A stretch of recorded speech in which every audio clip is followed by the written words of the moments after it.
que atender un asunto familiar. Él está ahorita ahí engarapiñado con su familia, apachuchándose los unos a los otros. Le mandamos un gran abrazo a nuestro querido Vicente, a su hermana y a su querida madre, Doña Mina. Doña Mina, le mandamos un gran saludo y un abrazo.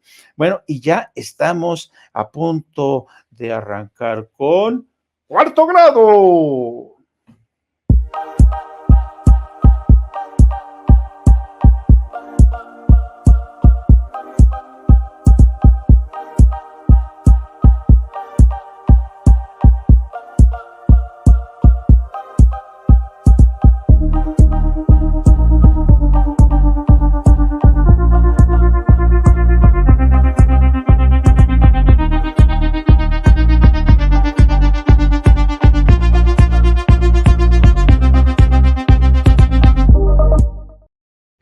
¿Cómo están, amigos? Pues ya estamos en Cuarto Grado, este espacio que nos sirve para reflexionar, sobre todo para imaginar el futuro, ¿no? Yo creo que siempre viene bien hablar, reflexionar sobre cuáles son los grandes retos que enfrenta México como nación, las nuevas generaciones, el futuro de la izquierda, los grandes desafíos de la 4T, por ejemplo, la reforma electoral, que tenemos ahí en lisa con múltiples gentes en contra y millones a favor. De eso se trata precisamente la marcha que vamos a tener el próximo 27 de noviembre y que va a encabezar el presidente de la República. Y para hoy, pues ya saben, como siempre, contamos con la presencia de Yasmín Ugalde, que es la responsable de esta sección, que siempre nos arrima a un personaje interesante para hablar de esto que les acabo de hablar.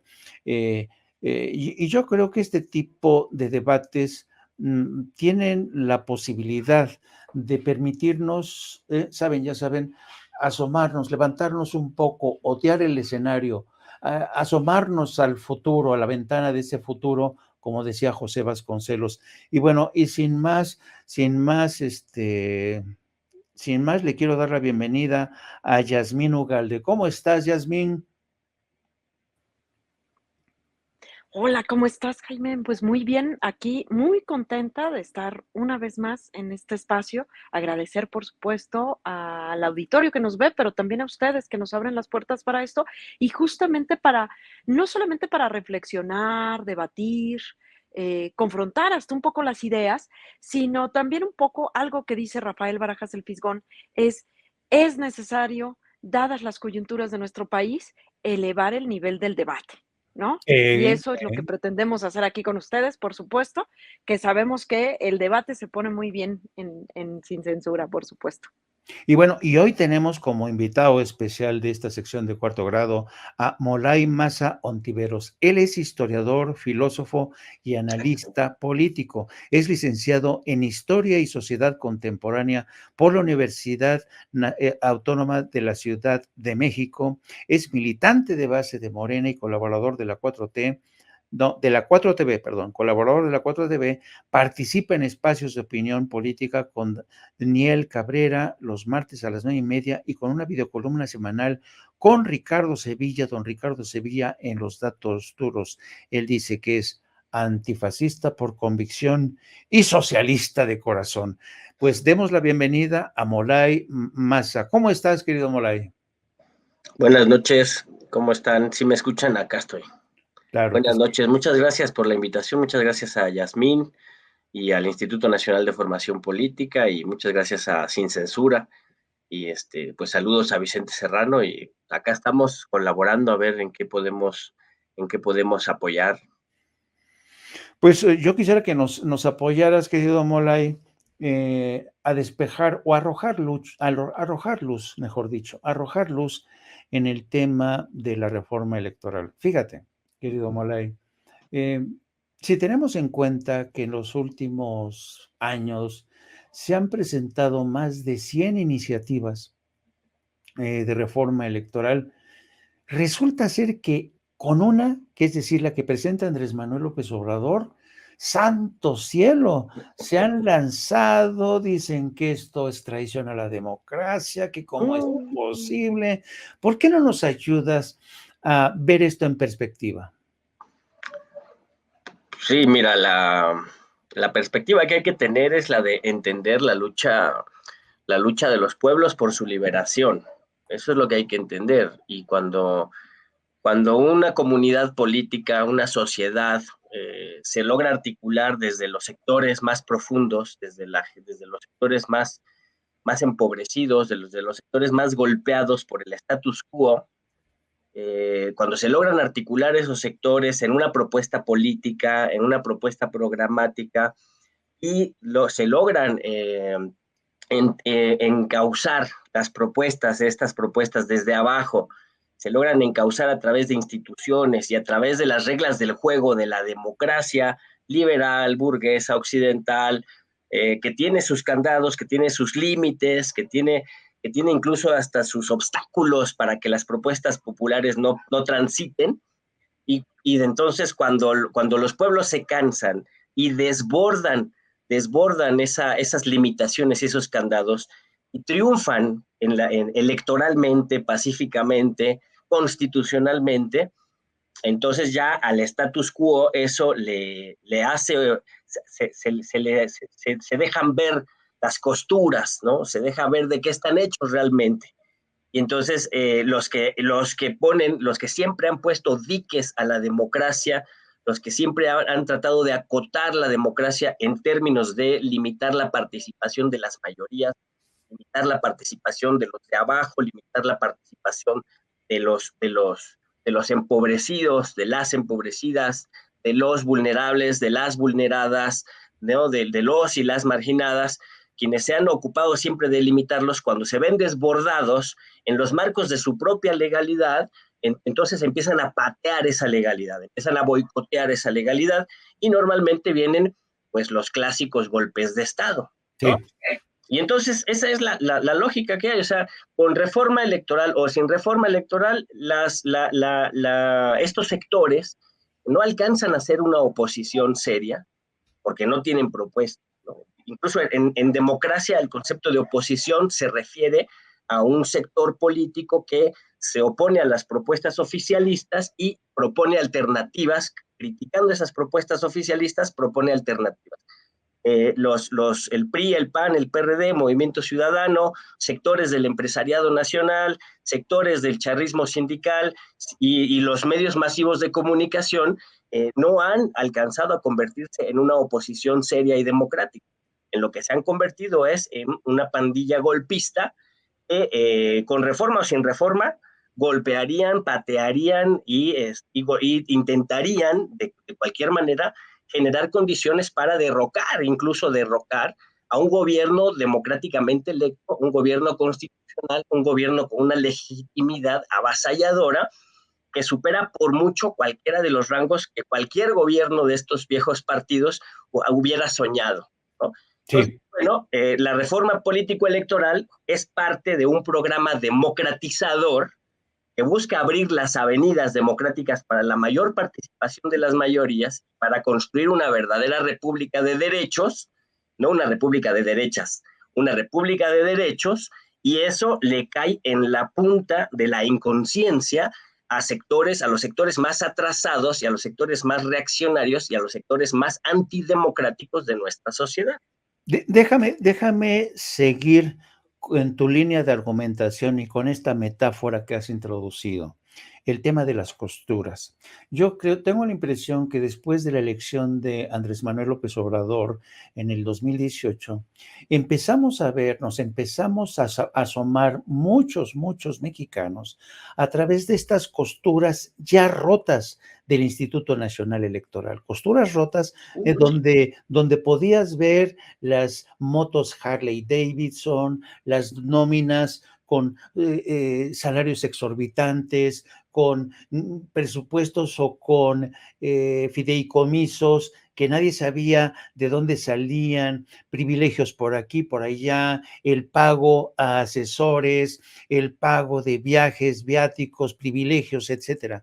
Entonces, muchos mexicanos nos damos cuenta que gracias a estas elecciones, que las costuras del INE están ya rotas, están rotas por los intereses, por la codicia, por la disputa por el dinero, por los casos de corrupción, por ejemplo, el inclinar el fil de la balanza a favor de unos candidatos y en contra de otros, inclinar el fil de la balanza para decir, ustedes tienen una multa de esto y todo esto. En fin, yo creo que la inmensa mayoría de los mexicanos nos dimos cuenta a través de estas costuras rotas del INE que era necesario, es urgente su reforma.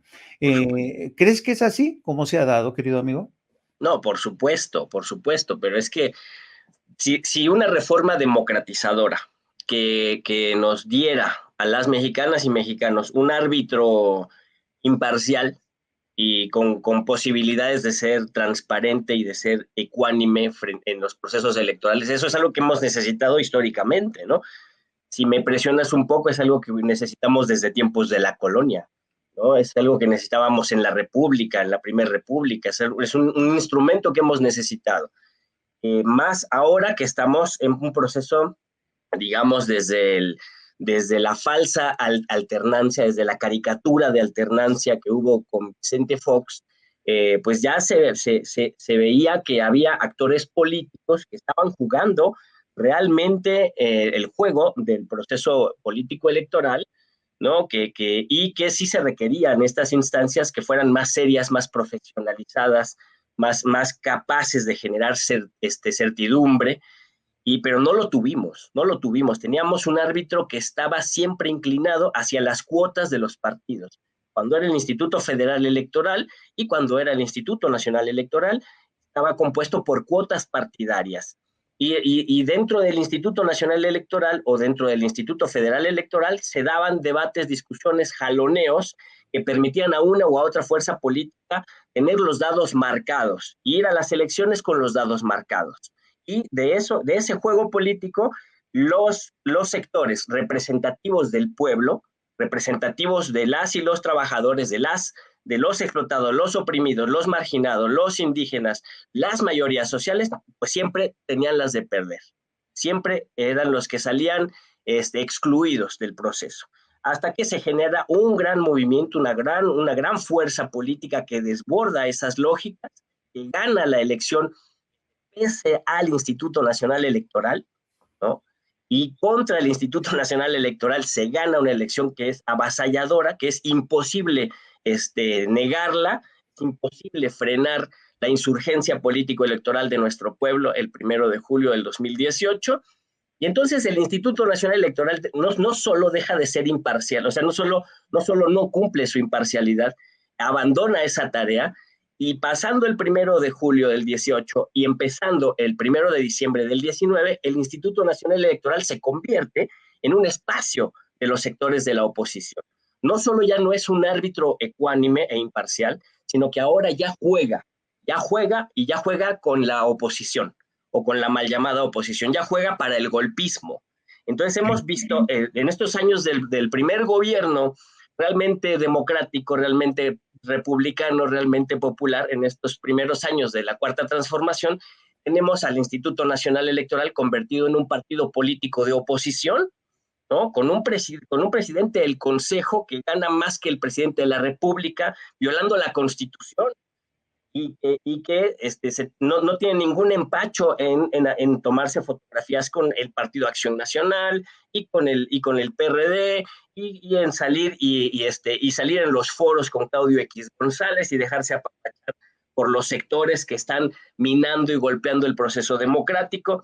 Entonces tenemos un Instituto Nacional Electoral que no solo no daba certidumbre, no solo se le veían esas costuras muy abiertas, ¿no? Cualquiera que se pudiera estudiar un poquito de historia y observara la conducta del Instituto Nacional en los procesos electorales, rápidamente se daba cuenta de que algo estaba muy mal y que se necesitaba reformar desde abajo para que hubiera una mejor vigilancia, una mejor observación, procesos de elección del propio instituto, de los propios consejeros, que es a lo que aspiramos ahora, y entre otras cosas, era tener un árbitro realmente comprometido con la democracia, comprometido con el soberano, que es el pueblo de México, y comprometido con el desarrollo libre, libre y democrático, justo, pacífico, de una nación tan compleja, tan plural como es la nuestra. Y el INE no lo cumplía, no lo ha cumplido antes, mucho menos en esta etapa en la que estamos, ¿no? Y incluso en esta movilización, esta bandera que era una absoluta mentira, el propio Instituto Nacional Electoral pues juega un papel central, ¿no? Como consigna política de el INE no se toca, y esa es una farsa, es una absoluta mentira, y ellos lo saben muy bien, y están jugando a la mentira, a la antipolítica, y a minar procesos democráticos desde el propio Instituto Nacional Electoral. Eso realmente es para ponerse a pensar muy bien. Por eso yo insisto en que Lorenzo Córdoba y consortes están en una postura golpista, cerrando filas con los sectores más atrasados y más retardatarios de nuestro país. Querida Jazz, hay algo que a mí en lo personal me intriga y tiene que ver con estas manifestaciones de odio, especialmente contra el presidente de la República, contra el proyecto de reforma de cierta gente que acudió a la marcha. Eh, es real estas manifestaciones de odio? ¿Por qué hay tanta confusión? ¿O esta es una cortina de humo? ¿Por qué hay aparentemente gente que no entiende de que lo que se trata realmente aquí es de perfeccionar este instituto? Porque, ¿tú cómo lo ves? Por supuesto, esa es una de las claves. Fíjate que recientemente, en una charla que tuvimos ahí en el Instituto de Formación Política con Blanca Montoya, hacía alusión a esto que dices, ¿no? O sea, ¿qué onda, por ejemplo, con todo este odio alrededor de esta marcha? Digo, dejemos allá aparte esto que acaba de decir Molay, ¿no? Donde hace perfectamente, se clarifica que están convocadas y convocados a esta marcha, esta recién marcha, a partir de la mentira, pero también accionados y reaccionados a partir del odio. Es decir, el juego de las emociones, ¿no? O sea, la manipulación a partir de las emociones es parte estratégica de un golpe blando. No lo podemos dejar a un lado. Si bien a veces ni siquiera les podemos entender, ¿no? O sea, se podía escuchar algunos testimonios de esta marcha donde uno decía, pues hasta parecían algunos testimonios que estaban a favor de la reforma, ¿no? Estas peticiones que hacían, estos reclamos que hacían, pues uno decía, pues es lo que está diciendo la reforma, ¿no? Eh, Nos permitió desnudar, ¿no? Nos permitió una cosa más que trajo la propuesta de reforma electoral, es justamente que han salido a la calle, estos personajes se han podido desenmascarar y se han podido mostrar justamente a partir de las mentiras, pero también con el manejo de las emociones y que muchas veces ni siquiera tienen que ver con el presidente, están enojados por otras cosas. Hay profundos enojos en la sociedad que son más bien derivados de estas deudas históricas de injusticia y que a veces por eso mismo no logramos entender a muchos, a muchas que están enrolados en esta oposición, por decirlo así, que también lo decía perfectamente Molay, donde uno dice, pues es que yo creo que ni a oposición llegan porque Sí. no tienen propuesta, ¿no? Pero justamente también hay un sector, ¿no? Que es arrastrado, que no tiene que ver propiamente ni siquiera con los intereses que mueven a esta pseudo oposición, pero que están más bien manipulados a partir de las emociones y casi siempre estas emociones a partir de odio, tristeza y lógicamente que se traducen y se expresan muchas veces con, pues no nada más el odio, ¿no? Sino el clasismo, el racismo, ¿no? O sea, logramos ver esto, ¿no? Justamente que ya rayan en el fascismo también, por supuesto, pero que tiene que ver, insisto, que es parte de esta estrategia que se ha mencionado muchas veces, que tiene que ver con los golpes blandos. Así es. Querida Adri, antes de pasar nuevamente con Molay, te voy a pedir que nos pongas el video número 8 de Andrés Manuel López Obrador. A la marcha para festejar el avance de la Cuarta Transformación, porque debemos sentirnos muy contentos. Es mucho lo que hemos llevado a cabo desde abajo y con la gente.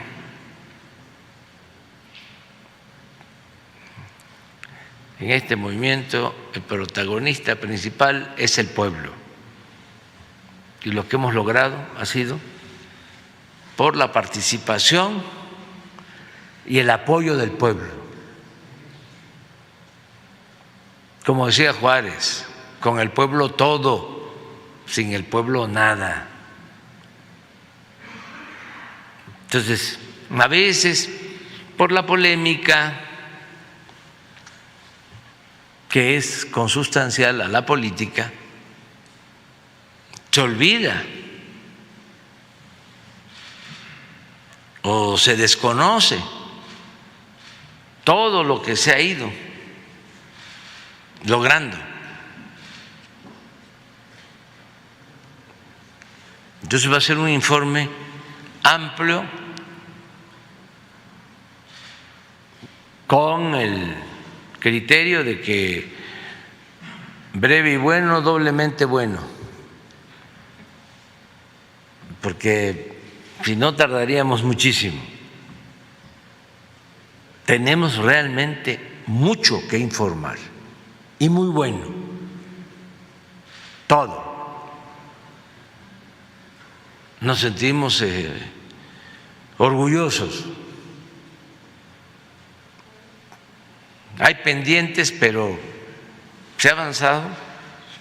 Ya hasta parece que estamos al final de nuestro mandato y todavía nos faltan pues como 20, 21 meses. Se van a hacer todavía muchísimas más cosas, porque ya están sentadas las bases y ya nada más es consolidar lo realizado y seguir con la revolución de las conciencias, informando, orientando, concientizando, organizando a los ciudadanos. Querido Molay, quise poner este fragmento de la mañanera de esta mañana por la siguiente razón. Yo creo que, y tú eres historiador, y para el resto del auditorio, a veces a mí me preocupa sonar o demasiado pedante o demasiado académico cuando hago este tipo de preguntas, pero a veces hay que arriesgarse. Lo quise poner porque una de las preocupaciones de Andrés Manuel López Obrador es que quede registro de lo que ha sido la historia de la 4T, que nadie lance operativos en plan de golpe blando, cortinas de humo, para que la gente ahora sí que ignore esos hechos, esos eventos históricos. Y precisamente de eso te quería preguntar. Toda esta marcha que lanzaron para defender el INE, todas estas campañas mediáticas, además con bastante saturación, se han convertido en realidades alternas, en procesos ahistóricos. Y cuando digo procesos ahistóricos es lo que fluye al margen de la historia. ¿Tú crees que realmente con el paso del tiempo, con el discurrir del tiempo, la gente recordará y reconocerá lo que fue, lo que ha sido el logro, los logros de la 4T? ¿Tú crees que al final del día la narrativa de la 4T triunfará en los libros de historia o por el contrario, ganarán aquellos que dicen que Andrés Manuel López Obrador solamente nos ha conducido a algo parecido a Venezuela? ¿Tú qué opinas? Primero, yo diría que la marcha del 13 no fue para defender al INE, fue una marcha para articular el odio, como dijo Yasmín, una marcha para articular el odio, para demostrar que son capaces de engañar y de movilizar engañando, y que rearticularon fuerzas muy peligrosas para la historia de nuestro país, que son el charrismo sindical más rancio, con la maestra Elba Ester de cuerpo presente, lo peor del PRI, lo peor del PAN y lo peor del PRD, ¿no? Es decir, las burocracias partidarias putrefactas que no se habían podido articular con ese sector que ya ellos mismos habían golpeado en el sexenio de Calderón y de Peña Nieto, ahora se han podido articular en la calle y con un sector un reaccionario del empresariado mexicano, ¿no? Y para eso era la marcha del 13, no para defender al INE. El INE no les importa. Al INE lo pueden desechar cuando les deje de servir. Por otro lado, creo que el triunfo de la narrativa, el triunfo de la historia, el triunfo de la Cuarta Transformación como una memoria de nuestro pueblo que se asiente en una experiencia histórica que genere un renacer, un resurgir y una regeneración nacional, está en disputa. Creo que en este momento es una moneda echada al aire y depende de que las y los mexicanos, mexicanas y compañeros internacionalistas que también están participando en esta lucha, depende qué tanto podemos ser tenaces y articular una propuesta política, una propuesta organizativa y una propuesta de transformación profunda que vaya más allá de la experiencia del gobierno de Andrés Manuel López Obrador. Creo que eso está en disputa. En este momento el Estado mexicano, en América Latina el Estado está en disputa. Vivimos una época muy complicada en donde los estados están en disputa. Por supuesto, los estados nacionales siempre son espacios en disputa, sí, pero ahora el actor que está disputando es el actor político-social que había estado excluido, que son los pueblos, las mayorías sociales, vinculándose con partidos políticos que tienen un gran reto, ¿no? Justamente uno de los grandes retos que tenemos hoy en día es tener un partido para la gente, un partido democrático, un partido movimiento que logre articular movimientos, esperanzas, ilusiones, deseos del pueblo y articularlos en propuestas políticas y programáticas y en buenos gobiernos. Y ese es un reto que tenemos enfrente y todas y todos los que estamos involucrados de manera directa o indirecta, todos los que queremos un país democrático, un país justo, un país en paz, estamos comprometidas a echar para adelante este proceso y a lograr que triunfe. Pero no está la historia ya escrita, no está decantada. Ahorita estamos viviendo una de las mejores experiencias, ¿no? El gobierno de Andrés Manuel ha resultado ser un gobierno que ha superado muchas expectativas, que ha cumplido muchas de sus promesas, de sus propuestas, las ha llevado a cabo, las ha desarrollado, ha logrado construir obra, ha logrado implementar los programas sociales, ha logrado llevar a cabo propuestas en materia de seguridad que, si bien no son y no podían ser las espectaculares soluciones inmediatas que se le están exigiendo desde la caricatura que es la derecha, porque ellos dejaron un estercolero, dejaron echado a perder todo el sistema de seguridad de nuestro país, se lo entregaron al narcotráfico, ahí está García Luna en la cárcel, y eso resolverlo en 3 años, pues es imposible resolverlo, ni en 6 años, pero se han avanzado, se han dado pasos importantes en ese sentido y ya empieza a haber resultados de la baja de la tasa de la violencia, no habíamos visto desde hacía 12 años por lo menos. Entonces, pero que estos 6 años que terminen, cuando Andrés Manuel entregue la batuta y que tenga continuidad y cambio, como dice Andrés Manuel, continuidad con cambio, eso depende de qué tanto logremos nosotros cumplir las tareas que tenemos enfrente para que esto realmente sea una revolución pacífica y en eso juega un papel fundamental la revolución de las conciencias y lo que hagamos desde los espacios de educación, de formación y de desarrollo de la cultura, de la ciencia, de las artes, con la generalidad del pueblo. O sea, si logramos modificar la forma en que pensamos el mundo, en que pensamos la realidad, y superamos esta subjetividad egoísta del neoliberalismo y construimos una nueva subjetividad democrática, solidaria, ética y consciente, estaremos dando un gran salto cualitativo en nuestro proceso histórico como nación. Pero eso es un reto. No podemos nosotros cantar victoria en este momento y en todo caso es una tarea que tenemos que cumplir, ¿no? Es una gran ventana de la historia que está abierta y hay que colarnos y hay que abrir la puerta para que todo nuestro pueblo se cuele a la gran casa y logremos ampliarla y reconstruirla entre todos, ¿no?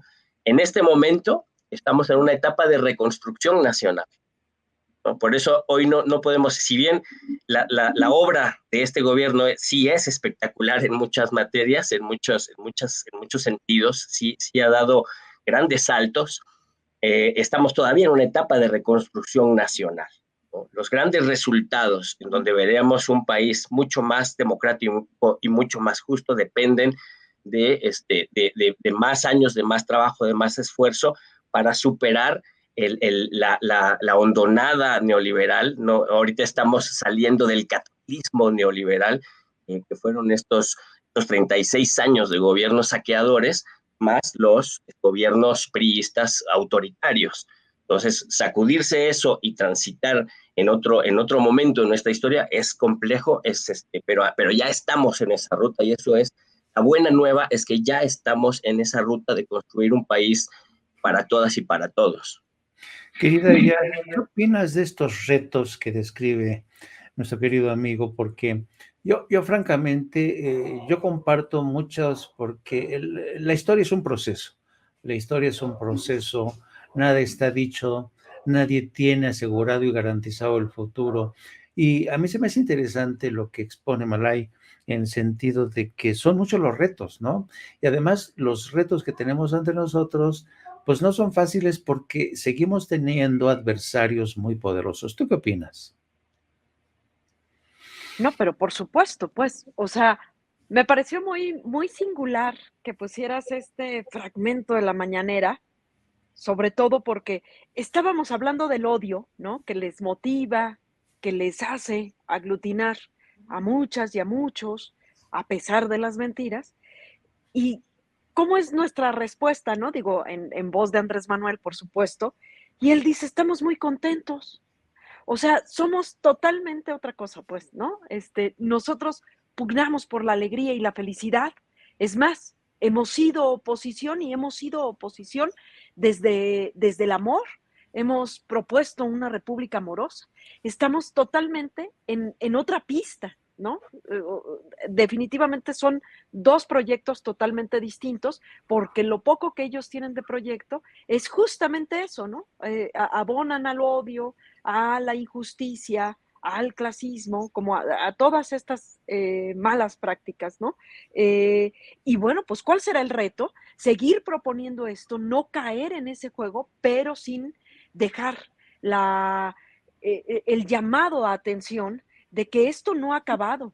El pensar en un proceso histórico nos lleva a ser responsables de no bajar la guardia, a entender los procesos, a comprendernos en las coyunturas, a situarnos, a saber qué le toca a cada una y cada uno de nosotros, más allá del decir, no, pues estos son los locos y nosotros somos los buenos, ¿no? Sino ir comprendiendo a profundidad lo que está proponiendo la Cuarta Transformación, porque justamente lo que está proponiendo la Cuarta Transformación es con lo que acaba de terminar el video que pusiste de Andrés Manuel, ¿no? Este fragmentito, y es la revolución de las conciencias, hacernos conscientes de que las prácticas neoliberales siguen estando latentes ahí, que erradicar eso va a costar mucho tiempo y que no solamente estas prácticas neoliberales y nefastas están en el INE, no solamente están en las instituciones gubernamentales, sino están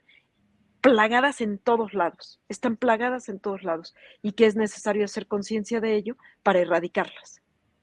Querido Molay, yo soy periodista toda mi vida, he sido periodista, llevo casi ya más de 40 y tantos años como periodista y por tanto no puedo resistirme a hacerle la pregunta del periodista, del historiador.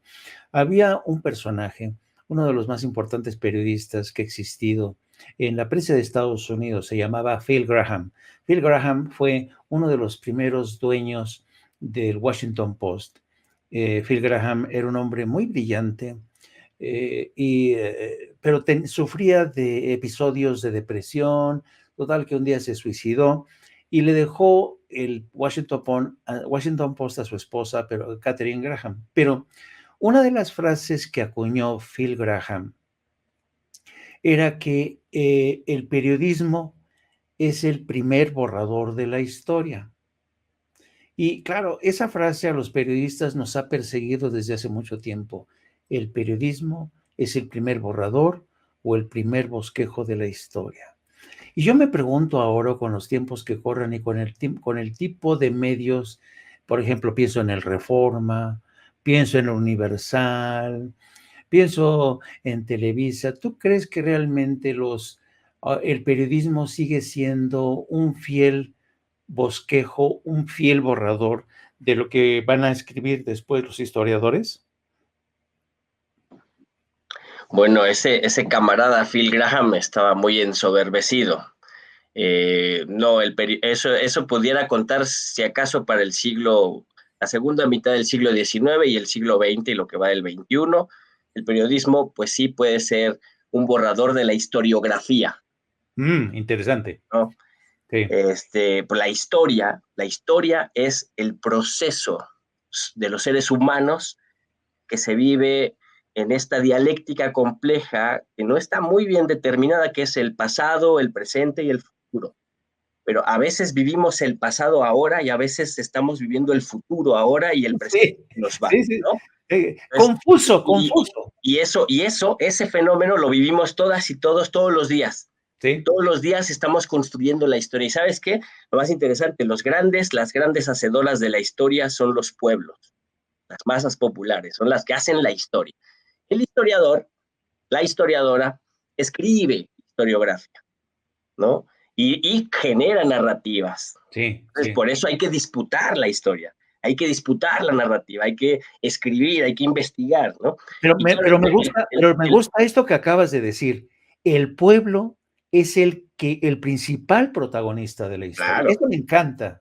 los pueblos hacen la historia, los historiadores la escriben, ¿no? Y si los leen, qué bueno.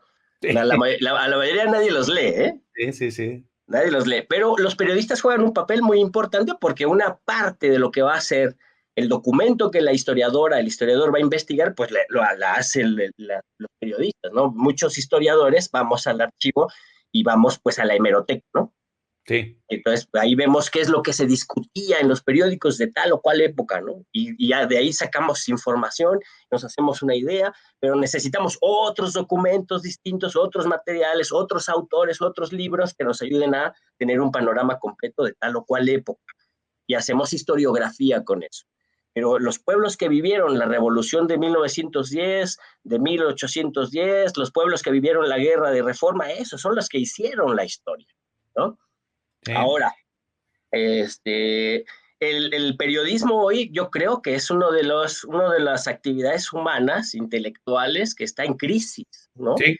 Uno de los grandes espacios donde se vincula lo público y lo privado, que está en una gran crisis que es como el coletazo de la gran crisis civilizatoria en la que estamos envueltos los seres humanos, ¿no?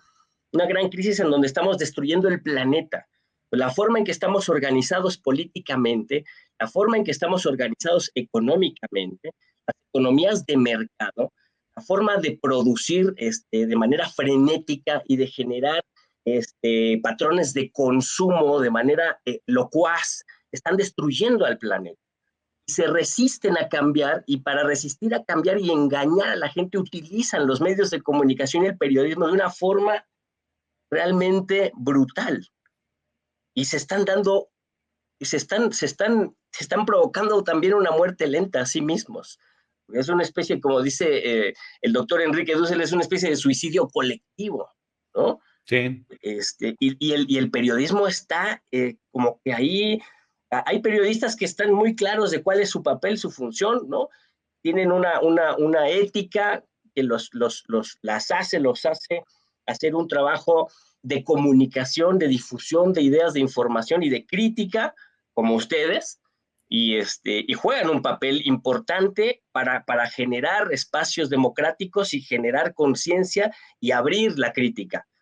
Pero los medios masivos, los medios mainstream, ¿no? Diríamos en este neologismo, los medios corporativos, los grandes medios, pues no son medios de comunicación, son medios de intoxicación masiva, son medios de mentir.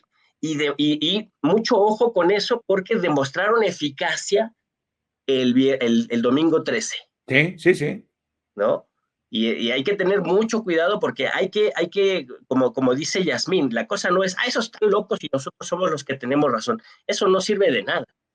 Lo que sirve es saber por qué, cómo están logrando convocar a través de la mentira, la rabia, el odio y el miedo sectores de la población que pues al final son mexicanas y mexicanos y son el pueblo también. ¿Cómo hacemos para abrir los ojos a esos sectores, para dialogar con esos sectores, para entendernos con esos sectores, y no para que se pasen de nuestro lado, sino para que sean una oposición real, para que estén abiertos al diálogo, a la discusión y a la construcción de un país que es para todas y para todos al final? Lo que queremos es justicia, no queremos aniquilar al otro. Pero los que están liderando aquel bando, desde los medios masivos de comunicación, sí están generando una postura antipolítica, ultraderechista, que se está dejando intoxicar por sectores de la ultraderecha que sí están interesados en generar escenarios digamos, escenarios de desequilibrio, escenarios donde ellos puedan tener una narrativa favorable de que ya estamos en un caos, ¿no? No, pues ahí tenemos el caso de Enrique Krauss hablando de la amenaza del poder absoluto de Andrés Manuel López Obrador. No, es terrible ese hombre, no, pero además cuando habla del poder absoluto, se le olvidan la conducta que han tenido los gobiernos de Peña Nieto y de Calderón, ¿no? En la persecución, el asesinato, la desaparición de opositores. Exacto. Eso sí se le olvidó, ese no es poder absoluto, ¿no? Sí. Y sí, ahí como que dice, sí, el 68, o sea, no pueden borrar la historia que ya está ahí, que el pueblo conoce. Lo intentaron ocultar mucho de eso, ¿no? Han intentado que del 68 no se hable, pero no pueden. Han intentado que no se hable de Aguas Blancas, han intentado que no se hable de Acteal, pero eso son cosas que ya salen a la luz, ¿no?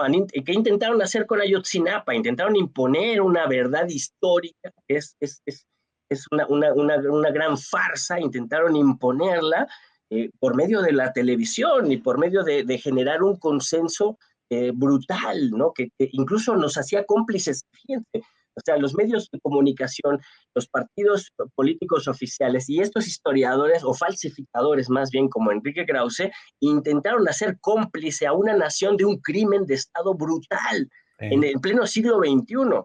Y luego, con la desfachatez que los caracteriza, salen y hablan del poder absoluto como si fuera un gobierno electo democráticamente por su pueblo y que puede tener mayoría, y que además la constitución política le permite tener mayorías en el Congreso. ¿Por qué no? ¿No? Pues sí, porque ya para ellos es el poder absoluto, que es un peligro. Entonces, más bien, lo que ellos están diciendo es: cualquier gobierno que no sea títere de los banqueros, de los empresarios de los medios y de las oligarquías es un peligro, ¿no? ¿Por qué? Pues porque la democracia es peligrosa cuando los pueblos participan en política y construyen democracias reales, que son democracias populares, democracias radicales. Pues claro, las oligarquías tiemblan, Por supuesto, y eso es desde Pericles hasta acá, no es algo del siglo XXI. Querida Jazz, ¿qué te parece Molay? ¿Qué disección, ¿no? A mí me encanta esta visión del historiador de nuestro pasado, en nuestro presente y como él dice, lo que se espera de este futuro. ¿A ti qué te pareció? Pues digo, por algo lo invitamos. Pues digo, la verdad es que, pues, Sí. ¿cómo que qué me parece? Pues me parece muy pertinente que estemos hablando de esto, porque particularmente esta coyuntura, lo que está ocurriendo, lo que acaba de ocurrir con esta marcha, lo que derivó de la marcha, la próxima marcha a la que estamos siendo convocadas y convocados, ¿sí? La reciente convención conservadora que Sí, sí, tuvimos sí. el día de hoy. O sea, pues estamos viviendo un momento clave que qué mejor platicarlo con alguien como Molay, ¿no? Sí, Que sí, nos sí. permite verlo desde otros matices que son menos simplistas de los buenos y los malos. Me parece súper interesante esto que plantea Molay, ¿no? Donde si bien la historia, ¿quién la hace, no? Si bien no queremos que estos que están siendo manipulados, por decirlo de alguna manera, a partir de los odios y con mentiras, si bien no queremos que se vengan a Morena, lo que sí queremos es que estén a la altura, que estén haciendo historia, pero desde las verdades, ¿no? Sí, sí, me encantó por eso esta frase, que le dedica a Kraus, el gran falsificador. Lo ensartaste, querido Moray. Pues bueno, oigan, de verdad que les agradezco, lo he gozado, he disfrutado de verdad esta plática con Molay, que no sea la última, querida Jazz, porque yo creo que es brillante Molay y desmenuza muy bien los temas y además me encanta cómo usa el recurso de la historia, porque yo creo que al igual que yo creo que la historia es como, yo lo veo como una locomotora, ¿no? Que a veces ha acelerado el tren de la historia, a veces los tiempos que corren son muy confusos, ¿no? Y por eso yo creo que siempre viene bien la intervención de un historiador para que nos aclare un poquito las cosas, porque los periodistas, Molay, tenemos esta tentación de que las cosas ocurran en chinga, porque ya la tenemos que llevar en el noticiario, ¿no? En cambio, ustedes ven la historia a otro ritmo, con otros ojos. ¿O es así o me equivoco? No, sí, sí es así, sí es así. Pues, yo envidio mucho esa agilidad, la agilidad de las y los periodistas, de las buenas periodistas, la agilidad Sí. para procesar la información y compartirla, ¿no? Y es algo que yo en particular lo envidio mucho porque yo soy muy lento para pensar y para Pero escribir, soy viene bien, peor. te viene bien. No, no me digas eso porque me inflo como globo y me voy. Hay que ser humildes, hay que estar bajo perfil. Sí, sí, sí. Pues les agradezco a los dos, querida Jazz. Gracias por este invitado de lujo que nos has puesto aquí en Sin Censura, de verdad. Te agradecemos el esfuerzo de que siempre haces en Cuarto Grado y pues hay que seguirle, ¿no? Hay que seguir invitando más gente de calidad como Molay y te agradecemos Gracias. por eso mucho, querida Jazz. No, pues a ustedes, como siempre, agradecerles el espacio, también a ti, Jaime, un saludo también a Vicente, por supuesto, y al auditorio que nos sigue, que le sigue, por supuesto, que consume este tipo de contenido, como inicié diciendo, ¿no? O sea, un poco para subir el nivel, elevar el nivel del debate, que sabemos que después en algunos medios de comunicación es de muy bajo nivel, Sí. y qué mejor con compañeros, invitados, como el que el día de hoy compartimos aquí. Y por supuesto, también agradecerle a Molay que se haya destinado este ratito a platicar con nosotros, ¿no? Sí, estamos muy agradecidos, querido Molay, que no sea la primera vez. Sí, sí es la primera. Digo Más que bien no, que no sea la que última. no sea, que no Que sea no la sea la primera. última, no, École, discúlpame, école, école, école, eso. qué mamón, ¿no? Discúlpeme, no, no, no. No, lo que pasa es que a estas horas mi cacahuete ya va más despacio.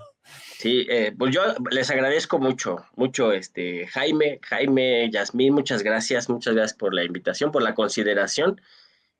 Saludos a Vicente Serrano y yo al auditorio sí le convocaría a que se organice, a que luche, que la conciencia que está desarrollando la comparta, que discutan en casa, que generen espacios de intercambio de opiniones, de organización y de participación política. Es invencible un pueblo que toma el destino en sus manos, y a nosotros nos está tocando esta etapa histórica tan hermosa que es transformar a nuestro país desde abajo. Así es. Yo digo amén en esas palabras también. Pues muchas gracias, queridos amigos del cuarto grado, y nos vemos hasta la otra. Muchísimas gracias, Jaime Molay. Hasta otra. Gracias, Bye. gracias. Buenas noches. Amigos, amigas, regresamos en breve, pero mientras seguimos hablando sin pelos en la lengua, sin censura, usted puede suscribirse a nuestros 3 principales canales en YouTube. Sin Censura Media, en donde tenemos más de 1.600.000 suscriptores, Sin Censura TV, en donde tenemos más de 1 millón de suscriptores, y en Sin Censura Presenta, en donde queremos llegar muy pronto a los 100,000 suscriptores. Si usted ya está inscrito en Sin Censura Media, suscríbase en Sin Censura TV. Si ya está suscrito en Sin Censura TV y Sin Censura Media, suscríbase a Sin Censura Presenta. Recuerde que es gratis, no tiene que sacar un solo centavo de su bolsillo para apoyarnos. Dele clic en la campanita para que los señores y señoras de YouTube envíen las notificaciones cuando estemos transmitiendo en vivo y en directo o estemos subiendo videos. También nos puede seguir en Twitter en @Vicente Serrano y hasta en Instagram. Ojo, también estamos en Instagram. Son nuestras redes sociales y con el apoyo de ustedes seguimos creciendo, porque con ustedes todo, sin ustedes nada.